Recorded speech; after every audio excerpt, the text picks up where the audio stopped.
Pasca penutupan permanen TPA Sente per 31 Januari 2026, persoalan sampah residu di Kabupaten Klungkung kian pelik. Terbaru, Pemkab Klungkung melalui Dinas Lingkungan Hidup dan Pertanahan Klungkung, mengeluarkan surat permakluman agar desa-desa untuk sementara tidak mengirim sampah residu ke TO Center, mulai 16 Februari 2026. Surat tertanggal 13 Februari 2026, yang ditandatangani Kepala Dinas LHP Klungkung, Dewa Komang Aswin itu menyebutkan, penutupan TPA Sente dilakukan sesuai kesepakatan antara Pemkab Klungkung dengan Pemerintahan Desa Adat Sedesa Pikat, dan Pemerintah Desa Pikat Kecamatan Dawan terkait pemanfaatan TPA Sente untuk pembuangan sampah residu.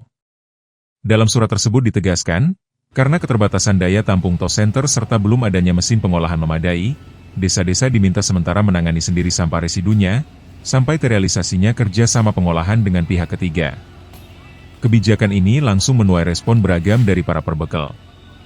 Sejumlah kepala desa mengaku kebingungan, pasalnya sebagian besar desa tidak memiliki fasilitas pengolahan sampah residu. Luas TPS 3R rata-rata hanya sekitar 2 ari, sehingga tidak memungkinkan untuk menimbun residu dalam jumlah besar. Sri Wiadnyana, Denpos.